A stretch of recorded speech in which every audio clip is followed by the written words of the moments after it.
today, the second season of The Great Pretender, that anime I was telling you about, just came out. And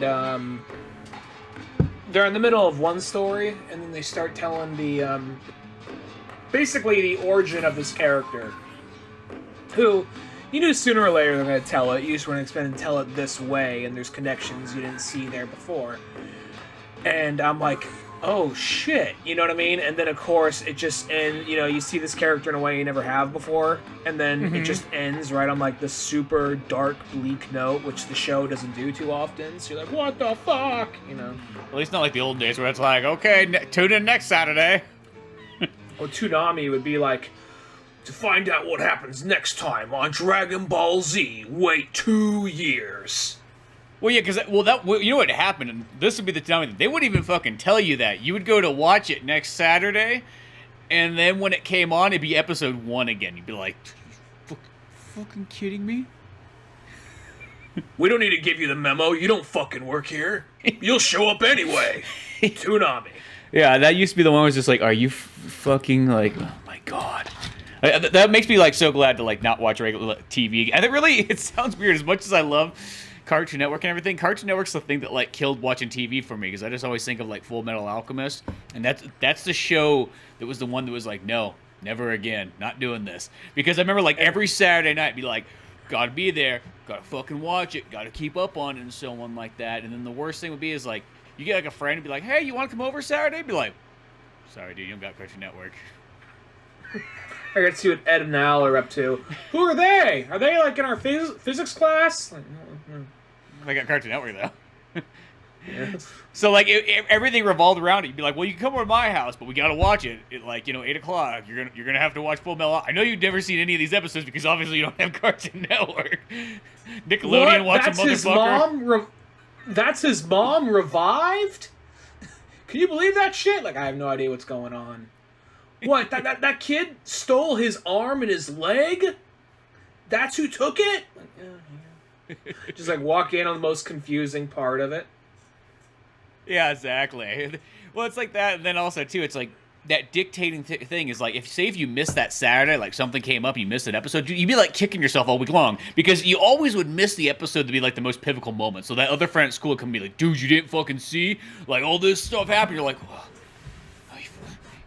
you could have taped it on VHS for me. Well, if you would have asked, I guess I should have just asked. Nah, it was one of those things. Yeah, well, Toonami and Adult Swim definitely did that, because they wouldn't advertise like season finale like they do today. Like, they'll watch it anyway. Who gives a shit? Yeah. Hey, if they tune in and it's still a rerun, that looks good to our advertisers. Fuck them. Yeah, that's what I feel like. They just kind of tricked us. But I just remember like that's the pinnacle moment. I thought that it's like, like in 2006 or something like that would have been like, you know what? I'm not letting the fucking TV run my life. I'm breaking free. You know what I mean? And just like before, like even streaming and all that kind of stuff, I was just like, just not doing it. I'll just buy the DVD set when it comes out. Boom, done. And life was great from that point on. So, hello and welcome to the Old Man Orange Podcast. I'm Spencer Scott Holmes. I didn't know we were recording. I'm Ryan Dunnigan. Yeah, that's okay, So, we haven't done a fun intro like that for a while, where we just come on like rambling like we just fell off like a fucking, like, steamrolling ship and so on, and just like, whoa, hold on, we're on the waves, let's go for it, man! Surf it, dude! And don't think that is me. And don't think that is me, like, well, I didn't know we were fucking recording, fucking asshole. Don't take it like, back. Shit, I just realized how my tone may have came out. I'll put my fucking shirt back on. and pants. I'll punch the computer, I don't give a shit. But yeah, we're coming back with more 007 since, I was about to say, since MGM's not giving us a movie. Well, I know it's not fucking MGM, it's Sony Pictures now, but, since we're not getting our movie, they're just going to hold it hostage. You know what I mean? They're just going to lock Bond up and just Daniel Craig be like, well, you know what? Maybe if you fix the world, we'll give you Bond. How about that? How about that for a fucking toss up? Get that vaccine out there a little quicker. Yeah.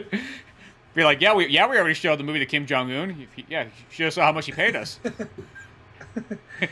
Get that, if y'all get that fucking Q level work ethic, maybe we'll get this thing out there a little quicker for you. But I do have to say, I love how this one kind of starts coming in versus from my other one. Like, you flip to like literally like page 2 or whatever the book, and you're like, am I reading a fucking Batman book? Is that fucking Two-Face right there? Like, what the fuck is going on?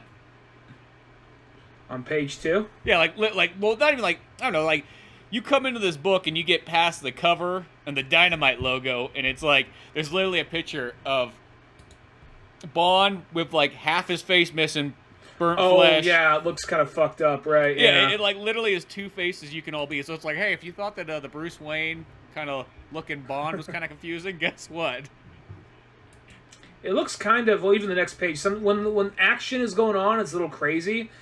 Some of the characters look a little Greg Capullo-ish, which is an artist who worked on Batman. Not all of them, but like on the credits page, like that right there looks kind of Greg Capullo-ish. I'm sure that the artist Eric Gepster and Robert Carey don't want to hear that, but it looks a little like that, you know. Yeah, I mean, that should be high bar praise no matter what. But they're probably like, fuck you, I'm older than that guy. Been doing it much longer. They always got to compare me to that guy, yeah. Now, I mean, the majority of the time, it doesn't look like that. But, right, like, sometimes some of the action scenes when characters are moving quick. I think when you got a character who's a little bit more... And I know Bond's not, like, jacked and he's not, like, massive. But when you got characters that are a little bit more, I guess, kind of, like, square and kind of... Sometimes the suit makes him a little bulkier. Look what kind of bulkier, and there's like kind of swift action going on. It always looks kind of Greg Capullo-ish to me. Yeah, no, I know what you mean there.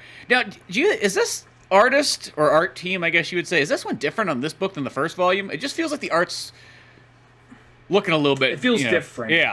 This one feels more stylized than the last one. I mean, I guess I could look up, but that sounds like effort, and I'm going to have to backtrace out of this, and so on, but...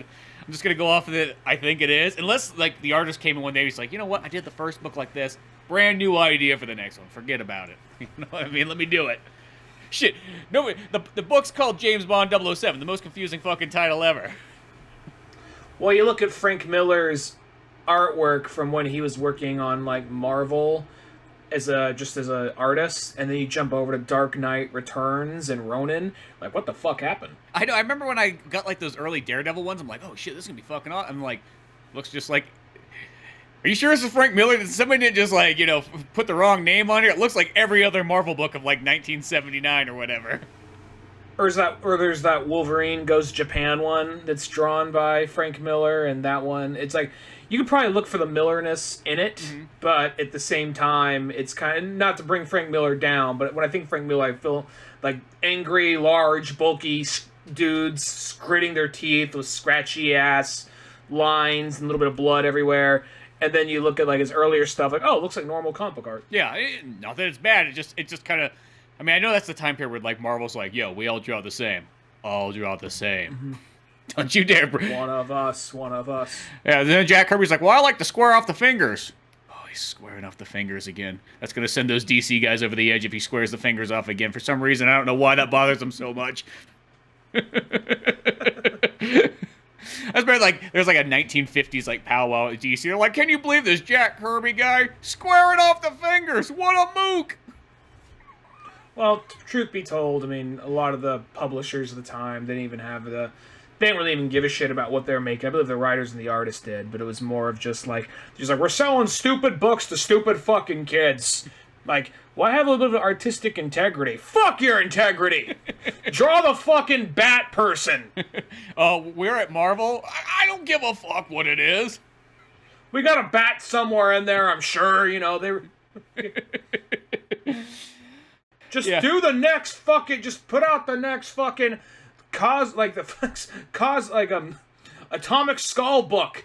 Actually, we do Ghost Rider. Atomic Skulls is what the DC ripoff to us. Like, fuck you, just do it! Alright, cool. Yeah, just that sort of thing. You know what, if you just put up with his yelling, and once he walks out of the room, you just get back to drawing whatever you want to draw, and it doesn't make a difference. Yeah, pretty much. It kind of summed up how I'm guessing. I wasn't there, but I'm guessing that's what it was like, probably to some extent. It's like, I know this is so off topic once again, but it's like Nolan Bushnell, the guy who created Atari. He used to come in the room and he would like, after someone's like already been working for 2 weeks on something, be like, dude, maybe you should do it like this. Yeah. And people kind of at first were like, what the fuck? You told me to do it like this 2 weeks ago. Now you want to switch it around, so on? And they just realize it's like, oh, well, all you have to do is just say, yeah, sure thing, about 3 times. And then he'll go out and then you just keep doing whatever you were doing. And it keeps going on. He already forgot what he was doing. He already forgot what he suggested. Did I suggest you to do that? Like, no, I don't think so. Oh, okay. But back to Bond. Forgetful Nolan. But back in London. Yeah, I guess that's where they're starting off, like Bonds. So it's kind of interesting because, like, the last book, we're kind of talking, we're like, shit, how is this kind of connected to Goldfinger? How is this connected to Daniel Craig? Where does this take place? Is it its own thing? When I was reading this book, I'm like, oh shit, this is almost kind of like a Goldfinger remake, but just in a completely different way. You know what I mean? Because it takes sort of some of the big bits but does its own thing. Because right here, Goldfinger's like at the card table at the casino, and he's got the the glasses on instead of like before. He just had the earpiece in. He's like, oh, I have to wear this hearing aid. Don't mind me, buddy. Oh, and do you mind? I don't like to be in the sun. Can I sit this direction? Yeah. Well, I was like, the guy's just like, oh, okay, Mr. Goldfinger. And I always question this. How I lose to you every fucking day for the last 3 weeks, and you got the hearing aid. I always have to sit on this side. Maybe there's something wrong going here. No. I just, you know me, I got a bad ear, and the sun scares me. I'm Irish, Why is that guy always standing on the balcony looking down on me, too? With his finger to his ear? That's my hot wife, whatever you want to fucking call it. That's your daughter? Well, no, not really. That'd be fucking weird then if it was. But, I'll be honest, her. I own Goldfinger, and I remember liking Goldfinger, but a lot of the old 007 movies, depending on which one, I don't remember them beat for beat, moment for moment. Mm-hmm. So a lot of this, I kind of don't really remember the card game, but I can kind of see this feels very Bond-esque, and it wouldn't surprise me if they took more of that kind of stuff. Like, I'll say that they kind of changed, maybe artists changed partway through this, but I feel like they kind of changed Goldfinger's look. Like, at the beginning, he looks like kind of like Archie, who might... I don't know, he may be kind of like a little thicker, a little fatter, or he might be that kind of like husky kind of workout kind of, you know what I mean? Sometimes you get those people who work out and they don't get that definition, but they get a little bit more of like muscle, but it looks still kind of like baby fat kind of, Yeah, exactly. Well, yeah, and that's kind of the weird thing, because it feels like he looks younger in Volume 2 than he does in Volume 1. Like, Volume 1, it looks like he's 45, and this one, it looks like he's like 22. On this part, which I think that's an interesting thing for Goldfinger, and like a younger Goldfinger. He could be older or he could be younger either way, but I just thought this is an interesting way to open up on him. And even though he's cheating, and even though you know what he's doing, he isn't as immediately hateable as he is, like, as you think he'd be. You know what I mean? Mm-hmm. Yeah, because it is that one, because then Bond shows up, and he kind of, like, of course, is in on how Goldfinger's doing it, see he's cheating, so he just kind of, like, he almost like Bruce Wayne's it off, because he kind of does the thing where it's like he almost acts like he's kind of like drunk, like, oh, what do you know? I just won, dude. My bad. Mm-hmm. Yeah. Well, he and Bond also, he's able to kind of like just make a little bit of small talk with Bond. Like, maybe we could do some business ventures together. Yeah, I just got like, hey, you got a trust fund. I love money. Let's invest. I got a trust fund too. Let's see what happens. Go from there. But and then as it kind of continues on, you even see like Oddjob kind of like pulls him to the side and whatnot. After that the third guy that's playing there that's getting conned probably for the last 3 weeks straight. I'm gonna get him this time. This time I'm gonna fucking do it. Martha, it's okay. I know we're real in debt, but I got a real good feeling tonight. That Goldfinger guy's going down. Is he bringing the John Lennon glasses with him? Yeah, he is. I'm pretty sure those are like X-ray glasses because he beats you every time. Like, that's fucking stupid. Why the fuck would he have X-ray glasses? I don't know. We live in a world with spy shit. No. No. It's just the old bad luck we got. Bad luck, it runs in the family. Yeah, that bad luck that I'm gonna get rid of the second. You go play cards with him. Why'd I ever quit my job over at the diamond mines? Yeah, I blew it all the way here. I had a sweet cushy gig there. He never paid me nothing. Because that was his whole thing. He was like, I guess, the enforcer in the diamond mines that Goldfinger was running, more or less. And he never got paid for what he did, but not like he can go to anybody, because it's like, hey, I was doing all this illegal child labor. Yeah, for this old Irish guy. Well, I guess he's not old at the moment, but and he likes gold a lot. It's a weird story.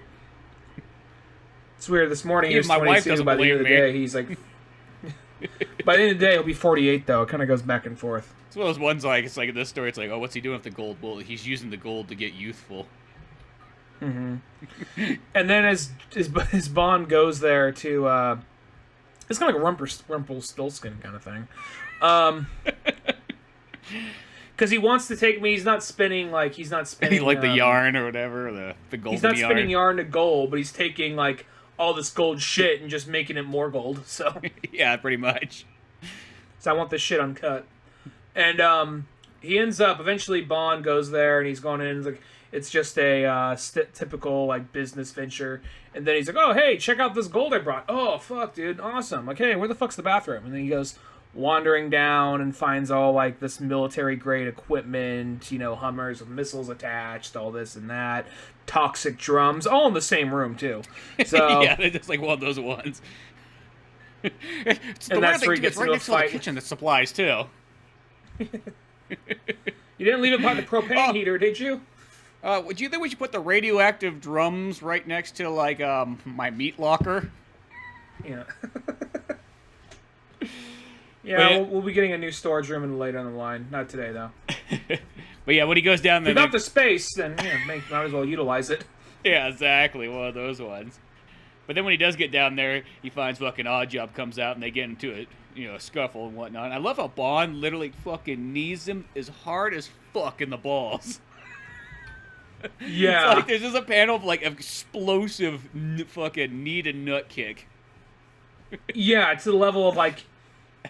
You know that thing when you see boxers when they're really like tired, they're like in basically like the 8th round, and they're all basically just almost kind of like hugging each other. They're like fighting the fuck out of each other, just punching the piss out of each other. But at some point, they just like start like hugging, like resting on each other. Yeah, and it looks like Bond and Lee are doing that, except his knee is like a giant blur right between his balls. Yeah, I know, just like one of those ones. Like, let go of my purse. I don't know you. Just fucking taking him down, but yeah, then like they're in the big scuffle, kind of throws him out, and then Goldfinger, isn't this right where like his henchmen kind of pop on out? Yeah, and then they capture Bond. Like, you've seen too much, Mr. Bond, and like Special K is there, Agent K is there. Special K. That'd be like the Austin Powers version of the villain.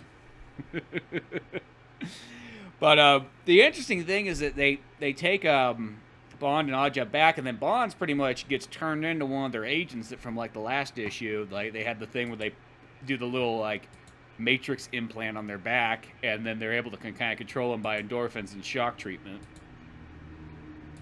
Yeah, and that whole part, that's it. That part's interesting because then suddenly Bond, Lee, and I forget the girl's name, Arya or whatever. Mm-hmm. They're suddenly on this big mission together, and they're, you know what? At some point, this is gonna sound bad. I just read the book, but and I enjoyed it. But at some point, it just kind of becomes like we got to go here to blow this up. We got to go there to blow that up, and it becomes like much more like mission based. I know 007 is always mission based, but I feel like there's enough like time to pull aside for the characters to have a moment where this, after a certain point, once they, spoilers, eventually they do, but once they get the implant out of their head, it becomes a lot more like, now we're gonna fuck some shit up. But for a while, it is them, trying to like plot their way and seeing how they can get out of this. Well, yeah, it's interesting because it almost becomes like a Suicide Squad, like, type, like, episode or issue and whatnot, and it's just kind of interesting because I thought about them like, I don't think I've ever seen a Bond story where Bond has to be like, shit, Bond gets kind of compromised and now he's kind of in a sense working for the enemy, but it's not like it's over his own kind of will. It's, he just has to do it to get by. I'm thinking what would be interesting, and this is probably very fan scripty, but seeing as that this is a Bond universe where they just have all these characters in the same spot, like if they did do it more of like, okay, so it's not just Bond, Lee, aka Oddjob, and then this new character. I think Arya is a new character. But if they had something where, oh shit, he has to work with a bunch of enemy agents that have popped up in other stories. Maybe they don't got to be like to the level of like, Dr. No or something like that, but something like, okay, Oddjob, Jaws, I'm sure there's probably a couple. Those are the very memorable ones, but you know, other like Boris maybe. Boris is their hacker or some shit. Yeah, like Scaramanga and so on. The area character, this sounds kind of weird. I mean, she's not like 100% really this or at all, but like she's almost like the Pussy Galore character if this was like a Goldfinger kind of remake, because she has some of those kind of like traits there and so on. Not like a ton, but like enough that like when you kind of start piecing everything together, you're like, okay, I can kind of see that. I do like when like they do that one mission, like, hey, we got to break into this, get past a security guard. Oh, he's standing out in the sun. Bond knows what to do. He just brings out like a case of beer. He's like, here, have a beer. I like that. That's all it takes for a security guard. Well, I want to say I do like the part when they're like doing the testing of the endorphin and shock treatment plug on the back, where he has to, where like basically Bond and Bond is like, all right, I want where the doctor guy. Who's like, I want you to hit Mr. Lee with this like mallet or whatever. Now, what is it? That's a cricket bat. Mm-hmm. And he's all like, he just kind of hits him. He's just like, okay, now hit him. Don't tap him. I said hit him. And then he bashes the fuck out of him. And he's just like, okay, now it's the other turn. So then it's this kind of like back and forth. They just got to kick the shit out of each other for a minute. Yeah, I know that part too. It's just like, yeah, let's go to town. You know what's weird? That cricket bat, I kid you not, the way that it's drawn, it literally looks like the Final Fantasy VII Buster Sword from Cloud. It looks like a meat cleaver or something. It's like the mini version of that. I don't know why. All it needs is two little dots for the materia. Yeah, exactly. Like I was looking at it, it's like that's almost what it looks like they're hitting each other with. Like, oh well, we got these cosplay swords that were made for little fellas.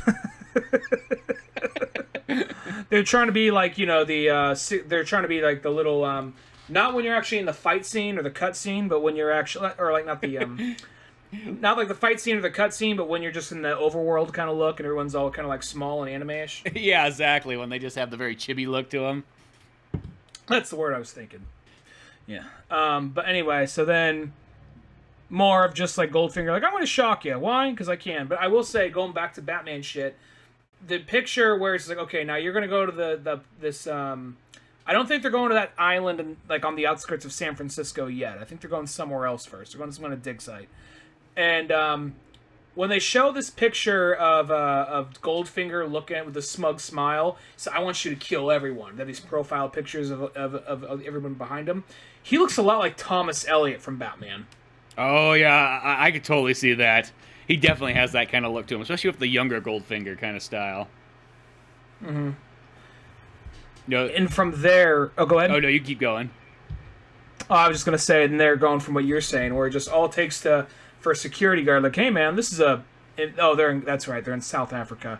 And so the thing is, the mission is to blow up part of this dig site, but out of that, he wants this diamond site, but he wants to kill everybody there, not just, like, the important things, but literally everybody, because he wants to send a message. So then they're coming in with... the scientist is there for some reason. You think that guy would just be on a walkie-talkie, but I guess you want to give an opportunity to kill this guy or something. I think so, because it is one of those ones like, well, it's like one of those weird ones, but like, well, like the shock therapy thing, we just didn't develop a long-range, it works off a Bluetooth connection. We had to save money somehow. Yeah. Gotta be like 30 feet away from everybody for that. So you tell me all we gotta do is run 30 feet away and he can't use it anymore on us.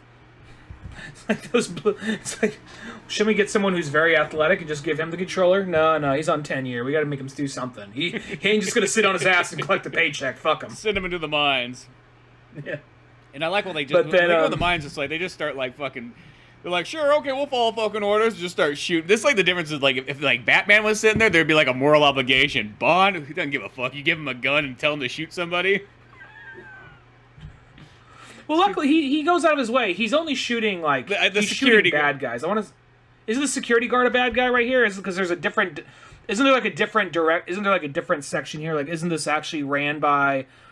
I thought maybe I misread it, but isn't this ran by like a criminal organization? But there's people unaware of its activity or something like that. Yeah, I mean, like let's say this.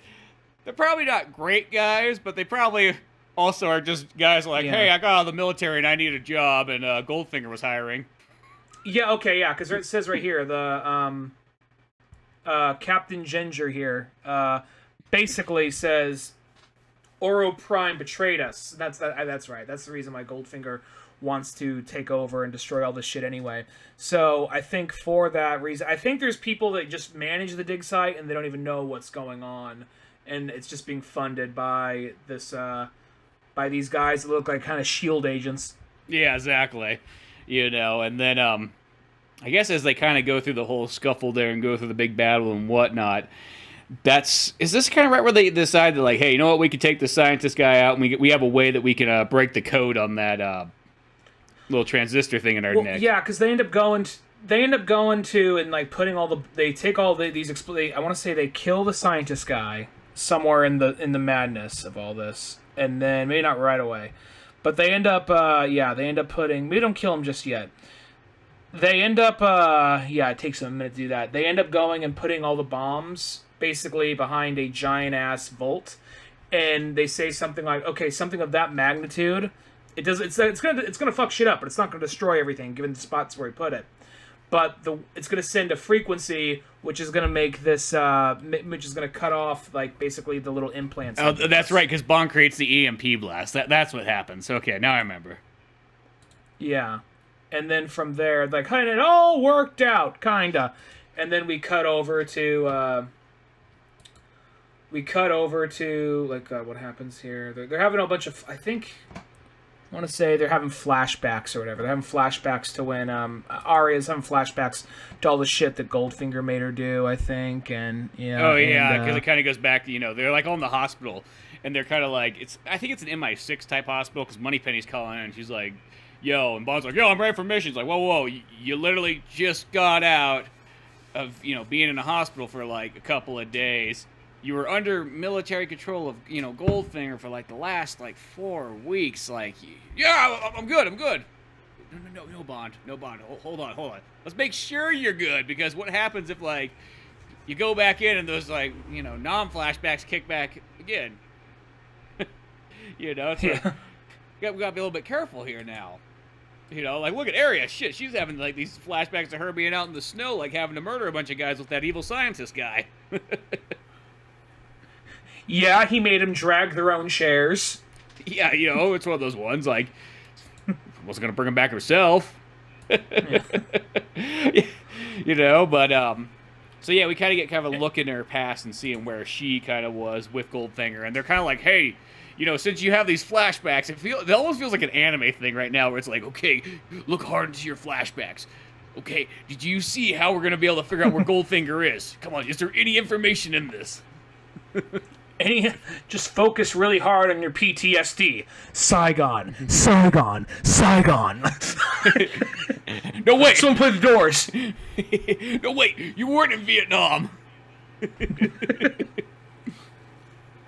It's almost starting to sound like that new Call of Duty game. It literally, there's a part where like you think you're in Vietnam, and after a while they're like, actually, no, we implant those memories of Vietnam. Yeah, I know. I had to live them for 30 years, so you'd be fucking lucky.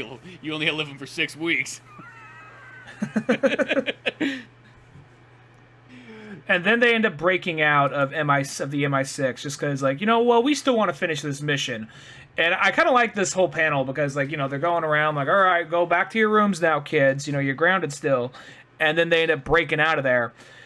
And then we just see, like, this action scene happen. Mm-hmm. And then it just cuts to, like, the fucking intern coming into M's office. Like, sir? Oh, yeah, you wouldn't believe, Bond and the odd job fellow in area. Oh, she's scared. Is it me or is it hot in here, It's literally the minimum wage job guy from The Simpsons. Yeah, exactly. Just that thing like, oh God, I don't want to have to answer to old him. God, if he kills me, he's going to put me in a clown outfit and tell my parents that, like, I was in the circus doing blow and sucking cock. That's how we found him. What can we say? An elephant's trunk was up his ass. I don't judge what kids are into these days. He jammed some peanuts up there, and he didn't take into the account of the strength of an elephant, which, I don't know. He's in the circus. He ran away to the circus, so clearly he wasn't the brightest kid. Yeah, or let me say, he cartwheeled his way to the circus. But, yeah, like, okay, so Bond and Oddjob and Arya, they, sneak back down. They're like, we're gonna take fucking revenge, you know what I mean? Like, we got our, white suits on. we can figure this out. Dude. They just got out of the loony bin. So, I mean, you know they're right, because, you know, it's like, it's 007, and it's not like suddenly it's going to be like, oh, it was all in his mind or whatever. But it does look kind of like, you know, just like, we gotta save the world, guys, we gotta save the world! They're all like in white suits and shit. Like yeah, because it sounds like it's gonna almost be like that Leonardo DiCaprio movie towards the end. You just realize, like, Shutter Island, yeah. He's fucking the crazy one inside there. I'll say this, I don't want to get on a whole tangent, but something about that movie that threw me off when we were watching it was watching Mark Ruffalo, that whole movie, like, what do we do, boss? It's like, dude, you look... I mean, maybe you're about the same age, but you look a lot older than him, and you look a lot taller than him. You're like, oh, gee willikers, boss, I don't know about this. So it comes to the ending that he's actually, like, his doctor playing cosplay with him. It's like, oh, okay, all right. Yeah, it's starting to make sense now, you know. But, yeah, I guess when we get to the island, that's where, like, I think actually that's where Arya finally kills that scientist guy, because the guy goes to press the button, and it's like, oh, didn't fucking work out. He's like doing some weird ass strut though. He has his head cocked in a weird way, his arms out like he's doing some trying to David Bowie pose or something. Yeah, exactly. It is pretty odd. But then I guess as it kind of goes off, not to nitpick, but yeah. We go back to Goldfinger, and this is like the Goldfinger, like he's just down there with like it's just this picture's like, oh, gold. And then he brings in like this, like, I don't know, like this British bloke looking gangster guy, and he's like, hey, check out my cool gold rings. I just got off the set of a Guy Ritchie movie. Yeah, like, I got these fucking awesome set of rings, and they're gold. And Goldfinger's like, gold? I love gold. Pulls out this axe. He's like, hey, what are you doing? Just chops his hand off. He's like, oh, I'm making it pure again.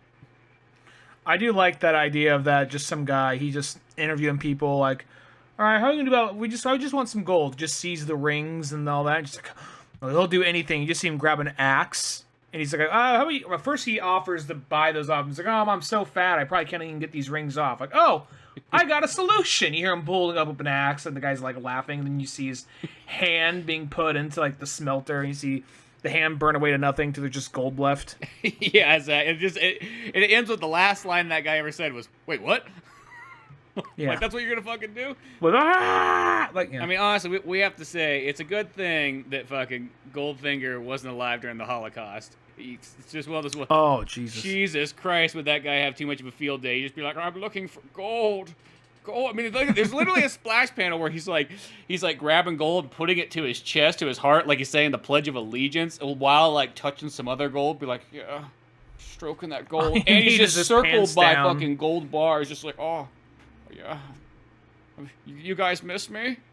I know you did. Here, come over here. Let me scratch the back. Daddy's back. Scratch the back of your neck a bit. Yeah, it's okay. Oh, you guys want to get naked? Yeah, so do I. I just like to imagine that as like one single shot, like from this kind of angled kind of view, looking down, and just him like waddling around that whole like vault with his pants down around his ankles, saying that shit. Then it just cuts to like after a while, a guy on the outside. Oh, I got a message delivered. No, don't disturb Mr. Goldfinger when he's inside his playroom. Is that what you call it? No, that's what he calls it. I'm not gonna. You see, like, the Fisher-Price, like, font he has, like, Goldfinger's playroom, in gold, of course, like, above the vault. He was going to call it Play Place, but McDonald's was going to sue, and, you know... He doesn't has enough gold to pay that off. No, yeah, he does. And he realized that those golden arches aren't real gold. Believe me, he tried to melt a lot of them down. It took him a while before he realized that not everything in life that looks gold is gold. It was a turf war between him and Ronald. Exactly. You think they get along because they both love gold and they're both gingers, but no, it didn't happen that way. Anyway, back to Bond. Yeah, back to Bond. Back to Bond kind of getting out of his, like, you know, psych ward. And they, like, Arya goes on, like, a big, like, makes a broadcast. Like, okay, to everybody who has one of these implants, you're free of the implants. We just basically destroyed that whole system. So... if you help us or you want to escape, fine. But if you get in our way, we will kill you. And then you see two guys whose implants got broken down, and they just kind of look at each other, and Goldfinger is just like, huh, All right. It's like, oh, so that's how we're gonna fucking play it now. I see. And then that's where we finally do get back to that. They sail back out to like that. I think they realize that Goldfinger's off on that island that's outside of San Francisco that's built on God knows what. You know what I mean? Like way out there. Like, oh, you know, the island that for some reason America lets live that doesn't pay fucking taxes. And apparently there's tourists going there like, look kids, dolphins. Like if you're going to a independent island of America where like Elon Musk and Jeff Bezos go just to hang out, you think you would not be surprised by dolphins or porpoises. You think you'd be like, dude, we're all gonna like fuck a robot when we get there, right? That person's like, I'm gonna fuck a dolphin. Just jumps off this. You can do that too. You have the money for it. Oh, well, I'm already in the water. Just leave me here. There's nothing more in life past this. It's all gonna be just downhill. I'm gonna live with the dolphins from now on and become one of them. I will be their porpoise buddy. Let me see how tight that blowhole is. Oh shit, you seen how tight my blowhole is? Oh god! It's like that episode of King of the Hill. It'd be funny if that was the distraction that fucking Bond used to be like, okay, they're distracted now. Like, okay, if we flip them over the railing just the right time, those two dolphins will gangbang them, and people will watch. Like, hey, honey, take a selfie with the kids. This guy's getting fucked by a dolphin. Just be like, who doesn't want to see that? Well, they still use that same line. They're like, well, I guess us. And they're like, let's go on. We'll take these fuckers out right now. Hey, they've seen worse shit on National Geographic on Disney Plus. All right, it's fine. Yeah, you should see that they put that stuff on there, but they won't put the next Die Hard movies just because they own, 20th Century Fox. I thought that was kind of weird. Yeah. Anyway, oh look, he's crying for help. Oh, the sea is such a magical place. Exactly. But boom, they get to this island here and whatnot, and then I can't remember exactly what they do when they get to this island. It almost feels like they're here. They go to look for Goldfinger. They kind of get around him. He's like, hey, found my play place down here. They take the place of the people they killed on the boat. Oh, that's right. Because they're meeting up. They're meeting up with a director. They're basically going to.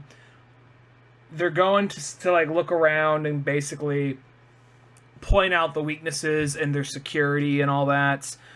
But the plan was just to, kill people and destroy the whole place once they got there. So now they're there, and they're also, I think, I'll be honest, this is where it moves a little faster.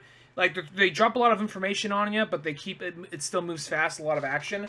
So I'm not going to lie, this is where some more of the finer details kind of got by me a little bit. Yeah, when this guy gets in there, there's explosives and guns firing and so on. And like that security guard guy's like, oh, nobody fucking tells me anything. I mean, I'm just in charge of this island. There's a lot of money flowing through here. You think security would be important, but you know how rich people are. Any place they could, cut someone off, they're going to do it, and that's me. So, yeah. And I think, they have a collection of skulls since they go by a certain area, so I think it's like, this guy is already in some shady shit, and there's already shady shit going on the island. Yeah. And then even just, also, weird fucking, like Goldfinger comes on, he's like, hi, I'm a hologram, just like Star Wars. Like, you can't defeat me, Mr. Bond. And then even, fucking jetpack guys come out and start blowing the shit up and whatnot, shooting rockets and so on. And I love how Bond even pulls a fucking moment from, or maybe it's Oddjob that actually technically does it, but, from fucking Metal Gear Solid, the Twin Snakes, when they shoot a fucking rocket at him, and he literally does, a backflip and kicks it out of the fucking way. That was all I thought. I was like, dude, that, that part that everybody flipped a bitch on when, Twin Snakes came out? Like, this is so fucking unrealistic. You know what I mean? Like, oh, here it fucking is again. My only thing with that is, it's not that I'm like... It's not that oh, it's so unrealistic, because Metal Gear Solid's unrealistic. Yeah, that's what I mean. But it seems weird that he's running up walls and doing all that shit, but you can't do that shit in the game. You know what I mean? That was more the thing. If there was the punch a missile button, then okay, cool. But the thing is, it doesn't do that, so that's why it just seems a little out of place. If I could do this shit all the time, you think? Plus, there's one where he jumps off a piece of debris. He like does a backflip, jumps off a piece of debris, then fires another missile, or like jumps off a missile, like in like total like Mario, like it's a Bullet Bill or some shit. Yeah, that's totally true.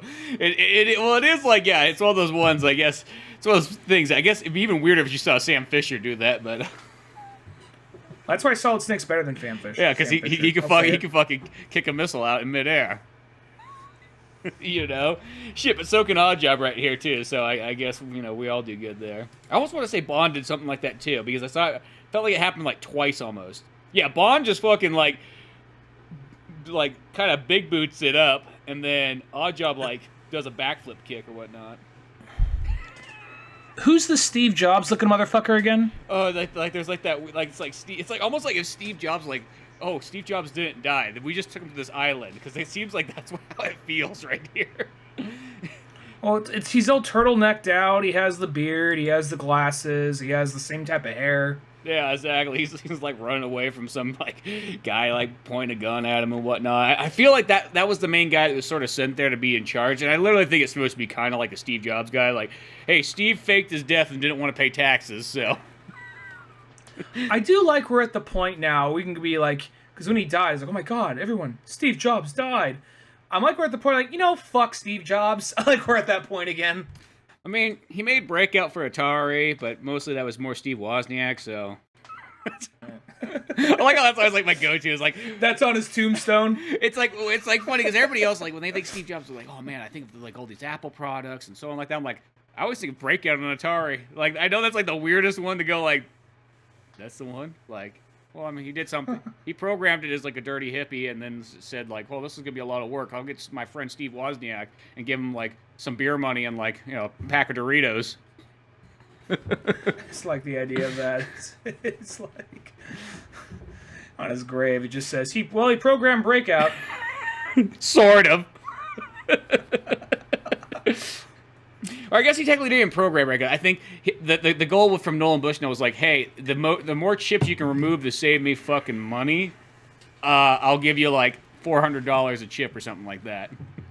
Yeah, and like Steve Wozniak removed like 72 of them, and got like $20.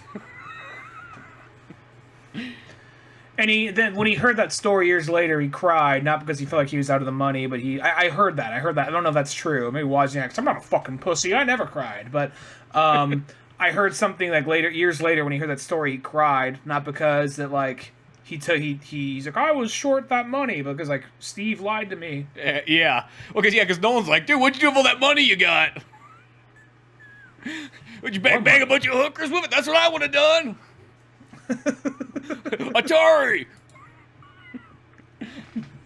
I still want to see like the fucking Atari movie because I feel like the Atari you could do like an Atari like movie and I bet you it'd feel just like the Wolf of Wall Street. Maybe not nearly as intense, but it would still be cool and but it feels like it's that same way. Just that 1970s business style that everybody's like, working hardcore, drinking beer, smoking pot, smoking cigarettes. We'd probably need that. You'd probably. I'm just trying to think of like a very revered director who also like would be fond. Cause Martin Scorsese, I don't think would give a shit about Atari, but even though it would be a lot like one of his movies, but like I think maybe like a Rian Johnson maybe. Something kind of. Sorry, that sounds funny. Martin Scorsese would not give a shit about Atari. Well, I guess that'd be like a lot of his movies. Yeah, well, I mean, I'm just thinking like, oh, well, what's a Martin Scorsese movie like? Well, it's like a guy who doesn't give a shit about Atari. That's what Goodfellas is about. Well, no, not really, but it has that feel to it. No, that's what I thought of when I was watching Gangs of New York. Yeah, man, 3 hours, not one fucking Atari. This guy must just fucking hate Atari or something. Fuck the fact that it takes place in 1860 or whatever. What an ass. No, I'm just saying, like, someone like him or Christopher Nolan probably wouldn't give a shit about that. So you'd probably, even though I know there's a big generational gap there, but still I think that I think you need a director who probably is nostalgic enough for it, but at the same time probably someone who, maybe around the right age for that. So I'd say Ryan Johnson probably, but that's just the first name that comes to mind in that area. But there's probably more than that. Yeah, and that's maybe the guy. That's one of those weird ones that you probably could actually even use somebody even older than that because. Oh, Kevin Smith probably even Kevin Smith. Yeah, like you know what I mean, because it's like you kind of forget how long ago that was, but it's like, that's like, shit, that's this the 70s. I mean, someone kind of around that, maybe just a little bit younger than Martin Scorsese would almost be the person who might like appreciate that time period more. But yeah, you never know unless you. Oh, you know what? One more. I forget his name, but the guy who directed. I just heard him in an interview on Kevin Smith's show one time. Juno, Thank You for Smoking. He's like he's the son of the director of the first Ghostbusters, and he was actually doing that Ghostbusters. The official Ghostbusters sequel was supposed to come out this year.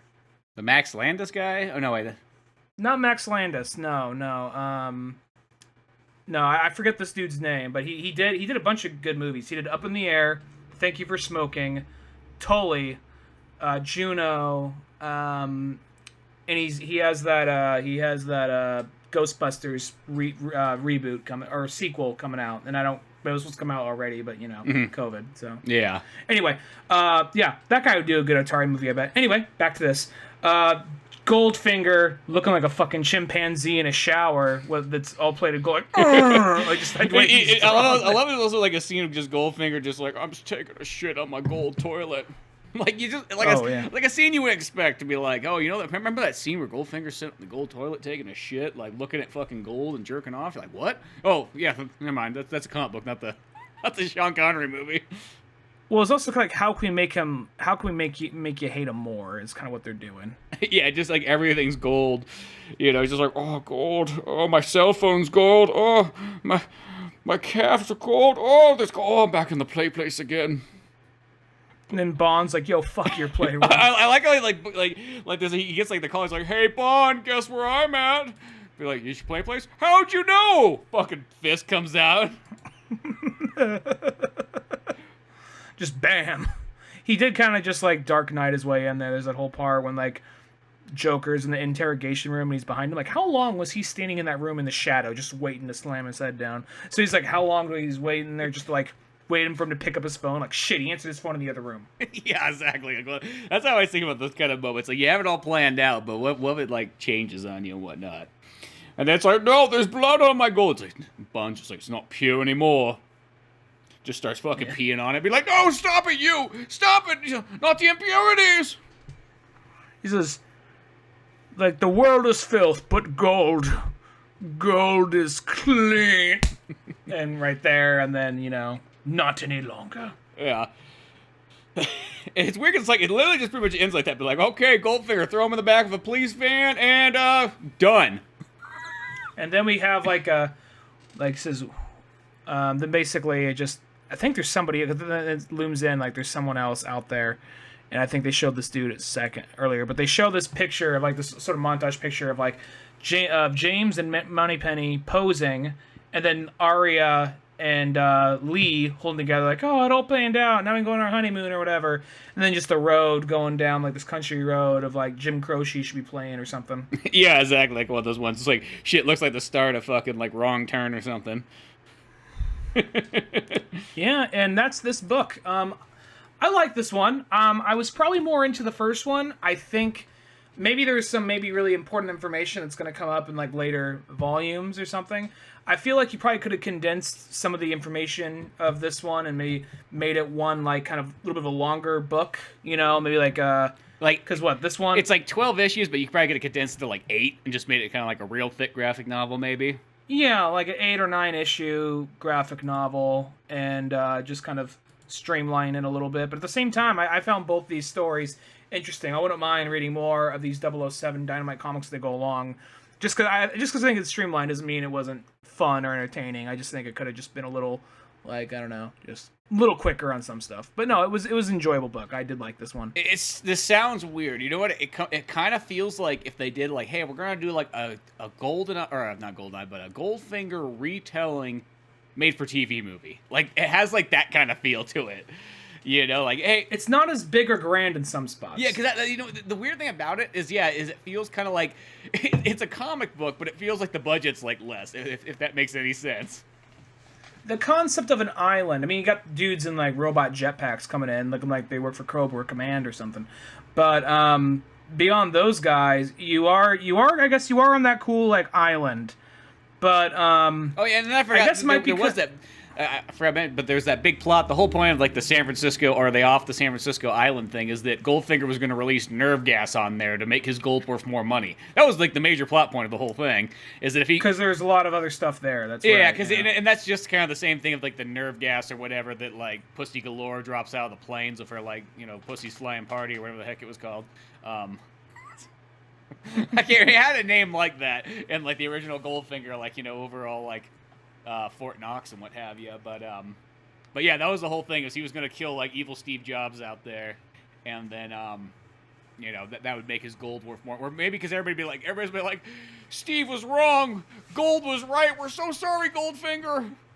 He wanted to have us invest in Bitcoin. Well, we say fuck the nerds, fuck the nerds, fuck the nerds. We should have believed you all along that gold would always retain its value. Doesn't matter what year it is. Yeah, I forgot about that part. It was still, like I said, still fun. I think that I guess it's also, maybe correct me if I'm wrong, and hardcore 007 fans are gonna get furious when I ask this. But Goldfinger is Roger Moore, right? No, that's Sean Connery. It's Sean Connery? That's the third 007 movie, is if you just include the original American one. It's the third Bond movie in that kind of series. And that's the one that's always kind of like, I think for like, if you were like a kid, like I was just thinking of like our parents and so on, like in the 60s and what have you, like that movie was the one just really stuck out a lot. It was just like, oh shit, here's Bond. The movies are, this is the third one. They've gotten so big. It's kind of like, it's like the Indiana Jones and the Last Crusade or like Return of the Jedi almost of like that time period.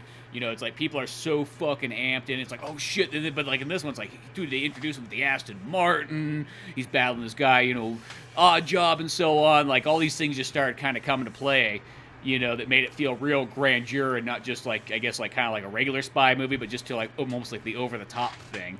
Because that's how I remember. Oh yeah, go ahead. I was just gonna say because that was the ones like back in the day. I used to remember like because my dad would always be like, "Hey, throw Goldfinger on." So I watched like the living daylights out of it, and then like I hadn't watched it in like 10+ years until like I got the Blu-ray set, and I was like, because I just saw it so many times. Just one of those ones where it's like, "Oh, okay, Dad, we'll watch this one again." You sure you don't want to watch one of the Timothy Dalton ones or one of those odd ones? On Her Majesty's Secret Service? Yeah, I love that one. Nobody else seems to. License to Kill? Yeah. This one right here. Well, I was gonna actually no, Goldfinger itself. I remember liking it, and I don't remember the whole thing of it. I remember Pussy Galore, and I remember. Did she also have her sidekicks, Bambi and Thumper? Those two like Amazon ladies that just like knock the shit out of them for a scene or two. Is that a Goldfinger? Or that's Roger Moore. I think that's a Roger Moore movie. I think something about Goldfinger. I think that character just sounds like a Roger Moore villain to me. I don't know why, but just something about him seems very Roger Moore-ish. Well, there's also the part where I thought she had like some sidekicks. That, she has the pussy, whatever her flying, her like Fox Force 5. I can't remember what the fuck they're called, but like, she has her team. The Flying Circus, yeah. Yeah, and then there's also, and she ends up helping Bond out later in the movie. Yeah. Because and then I'm trying to think. There was Bond throws her into like part where, like, a barn. It's just like that's all she needed. It's not like those ones like once you met a real man, then she'll be fixed right up. She's needed the first 15 minutes out of Clint Eastwood's High Plains Drifter. That's all she really needed. Yeah. But like what was I gonna say? Something about Goldfinger, the original. Wasn't there I remember the scene. Isn't there like a girl working independently from Bond? Bond's working with her for a minute, and then Oddjob kills her. And around that same time, he's brought into into Goldfinger's whole lair with him or something like that. Yeah, that's when they're like in Austria and whatnot, and like the kind of like the beforehand. There's that part where she's driving like the Mustang and whatnot, and Bond's like chasing after her, and then she starts driving faster and faster. Of course, Bond just like literally runs her off the fucking road, and she like I always just think about it because he like runs her off the road at like 80 miles per hour, maybe not that fast, but it's like sped up, camera footage, and then like she just like slams her head on the fucking steering wheel. But now quit being a stupid bitch and help me kill this Austrian. Yeah. Well, they have to just be in Austria at that time. But. Let's kill this fucking Kraut. Was he German? I thought he was German. Actually, I think he sort of is, but like they explain something in there. It's just like, oh yeah, but he changed. He lived in England and went to Oxford or whatever the hell he did. He's like, that's why he's kind of got the English Goldfinger accent. Maybe I'm remembering more Goldmember. That's what I'm doing. Yeah. Well, right Goldmember, he's from Holland. I feel bad. Well, I know that we I advertised the first episode on Instagram. I saw like a James Bond page liked it. So if they go like, let's listen to this one, and now they're like, this guy doesn't know fucking shit. Yeah, it's like one of those ones that be like, oh, here's that guy asking the silly fucking questions again. It's like, wait, 007, his favorite drink was always Heineken, wasn't it? Didn't he always like Heineken? Didn't Tom Cruise play 007 in like 5 of those movies? Yeah, there's one where he's having like a kung fu fight on a motorcycle, and like a Limp Bizkit plays. And like, in Metallica, yeah. Yeah, one of those things. But well, let's think about 007 though. There's always so much 007 stuff that like I feel like, I mean, like I don't know. Even my entire life, I've like watched 007, played the games, and all that kind of stuff. But like when you got like 80-something plus stories, like when you all said and done, you add up the movies and you add up the games and you add up the extra stories and the comics and whatnot, like it does become kind of overwhelming. I will say my intro to 007, because I always knew of when I was a kid, I knew of like spy shit, like dudes in suits and shooting guns, and I knew there was a movie called Goldfinger, and then a video game came out about that video game, and I played the game before I saw the movie. The GoldenEye. Oh, did I say Gold? Yeah, I meant GoldenEye. Yeah, GoldenEye. And like this game's amazing. I kind of want to watch the movie. Then I watched the movie, and then my dad's like, "Oh, you like James Bond?" I'm like, "Oh, you like James Bond too?" I've known James Bond since you were before you were even fucking born. Like, what? Wait, what? And then I find out there's like so many James Bond movies have been happening for years. I'm like, oh shit! And then like anytime there's like a Bond movie on, I'd watch it, and it would. As time went on, though, I was kind of like, which one is which? And I only kind of like, I don't really collect them all. Like, I'm like a casual Bond fan. Mm-hmm. Like, I like majority of the movies I see, and if a Bond movie's coming out, I want to see it. But I'm not going to remember every villain. I'm not going to remember I don't really have the drive to go out and see every single one. But if there's one on, I'd like to check it out, Yeah. Like, for me, I will say, like, 007 is in, like, my top 5 favorite of, like, anything. Kind of, like, that's always... I think it's one of the ones, like, it goes back so far for me. It's, like, one of those ones that, like... like, almost like the, same time, like, you kind of see Star Wars. Like, I saw, like, fucking 007 and whatnot. So it's, like, it's been with me, like, my whole life. And then even just kind of growing up, I always just had certain friends, too, that were just, like, super fucking into, like, 007 and Bond. So, like, we literally had, like, that bonding moments. Like, we're like, hey, dude, you got the fucking 007 set on VHS? Sweet, dude. And then be like, oh, dude, I got the fucking 007 sets on DVD. And then you just keep kind of going up and so on. You just kind of have marathons that sometimes some people don't understand how you can watch those movies so many times. But I find a way a couple times a year.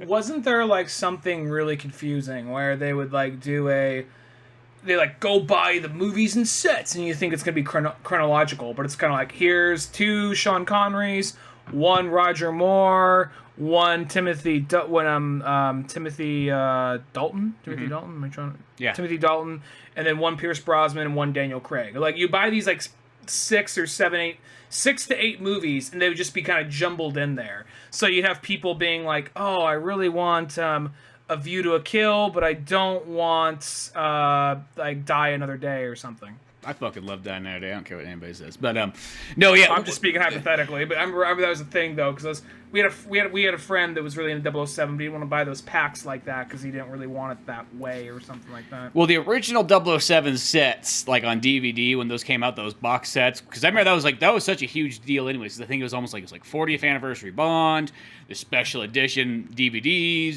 so you're getting all these cool, special features and so on. But the very first set, it's almost like they did the thing because there's 3 sets and like they just sort of split them up, I guess, just to kind of give you like, hey, here's like a taste of Bond, maybe if you just wanted to casually dip in there. But they didn't release them all at once. They came out kind of like almost like a Star Wars style where it's like, okay, we're going to slowly release it or something like that. But the first one I think was Dr. No, Goldfinger, GoldenEye, it had Tomorrow Never Dies, which I always thought was kind of like, that was the one that was kind of odd in there. It had Man with the Golden Gun. No, not Man with the Golden Gun. Yeah, Man with the Golden Gun, Spy Who Loved Me, and then License to Kill. Those were the 7 ones that came in the original set.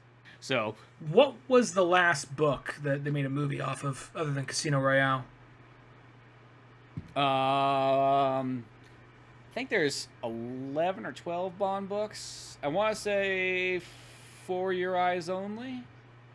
Okay. So GoldenEye. I want to say when the Timothy Dalton one started coming. I almost want to say A View to a Kill might be the first one that wasn't based off a book.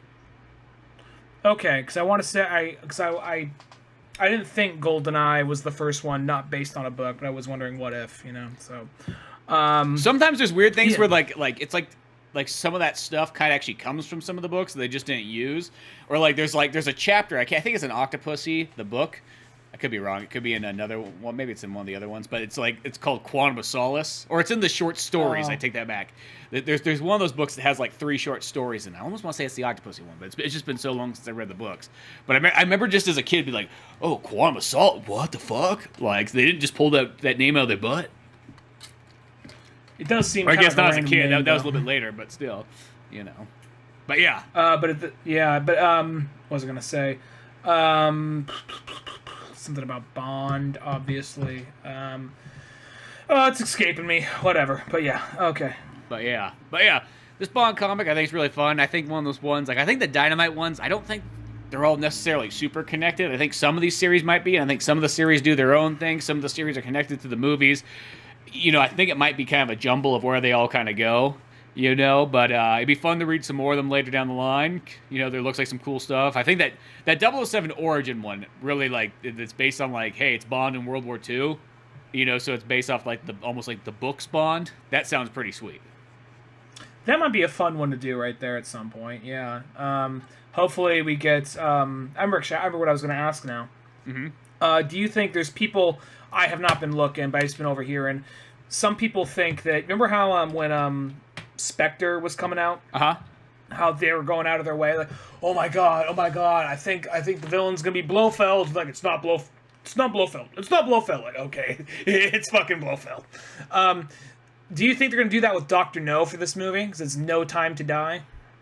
I don't know, because I haven't looked at anything more than just the movie trailer, because it's that kind of thing that if I know I want to see a movie, I don't care to really read anything about it. I'm already sold. You don't need to sell me on anything else.